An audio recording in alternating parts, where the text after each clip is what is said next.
unless something weird happens. I don't know why they would get rid of him, but didn't know why the Mavs would get rid of Luka. That was never a thing that it was on anybody's radar. You are broken. There's like, you're like, this is what should happen, and it didn't. To such an extreme that like my laws of logic in this realm of NBA trades are broken. Yeah, no, for sure. And this is something that I feel like it broke the world. It's going to affect the world outside of sports. You know, it's. Okay. I'm not kidding. It's like a massive. The city of Dallas is on fire. Not like LA, not like literal fire, but like emotional fire. People were rioting in Dallas, Yeah. And like, it's just like the effect that has on a culture of like. The Cowboys have a good season and that's over. It doesn't matter anymore. I don't know about that. That's just how an entire career of Luka Doncic for no reason just got given away for no reason at all. Because what if he's nuts? You want something more stable and consistent, so you trade for Anthony Davis.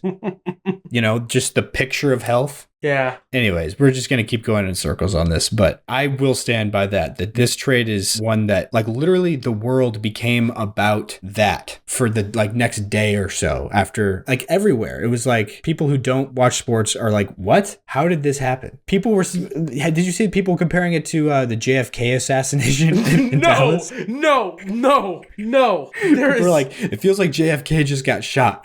What? The person that said that was their parents might have not been born with JFK got shot then. There's no way. A president getting assassinated as opposed to your favorite player getting traded? That's absurd. Your favorite player getting traded is a insane way to undersell what this was. That is an insulting way to undersell what this trade was. It's not just somebody's favorite. I feel like even pretending like it's in the same realm as a president of the greatest nation on the planet getting assassinated. Okay. Obviously it's a hyperbole, but it's like, it's not, as far as any basketball thing that can happen, that is the closest thing to that.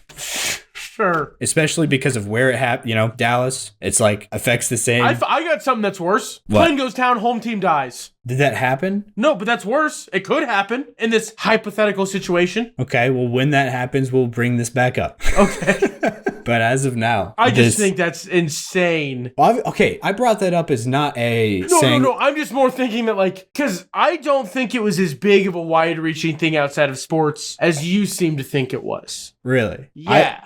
They were announcing it in clubs, not just in Dallas. In clubs, nightclubs, when that happened, a DJ came, stopped the music and announced literally, thing for thing, Max Trucy, first round, he announced the trade to everybody. And everybody was stopped what they were doing and was like, what? There's videos of, it's POV, you're in Dallas at a party when Luka gets traded and everybody's just screaming. Everybody's looking around, screaming and crying and what is going on?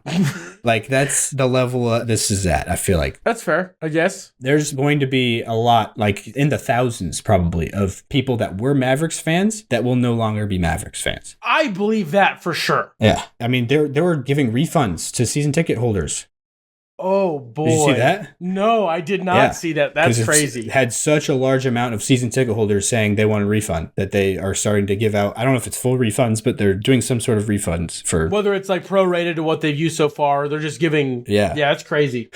When you factor all of those things as a part of this, it's how do you make this deal? How? Yeah, it's also kind of funny. Didn't want to pay him because it cost too much and he might be too fat. Just don't have season ticket holders anymore. Yeah. My favorite is how Mark Cuban's been just in the shadows, not saying much. Mm-hmm. Did you see what Chandler Parsons said? He texted Mark Cuban apparently. Yes. And Mark Cuban was like, I'm just as confused as you are. Little did we know that Mark Cuban was the bastion against just stupidity that we needed in the NBA. Apparently, he was a better GM than their actual GM. Yeah, no, because the second that crossed, Mark Cuban sees the headline, he's like, we're not doing that. No, stop. Mm-hmm. If he is the governor or whatever. Yeah, I mean, he said, what was it, a couple of years ago, he said, I would divorce my wife before trading Luka. That was a thing he said. Oh, man. So I don't think he was the one that pulled the trigger on this, obviously. Well, yeah, because he's just essentially a super fan at this point. Yeah, he's a minority owner. But maybe he's over it now. Maybe he doesn't care. Yeah, maybe he's not a Mavs fan anymore. But anyways, moving back off of Luka, AD,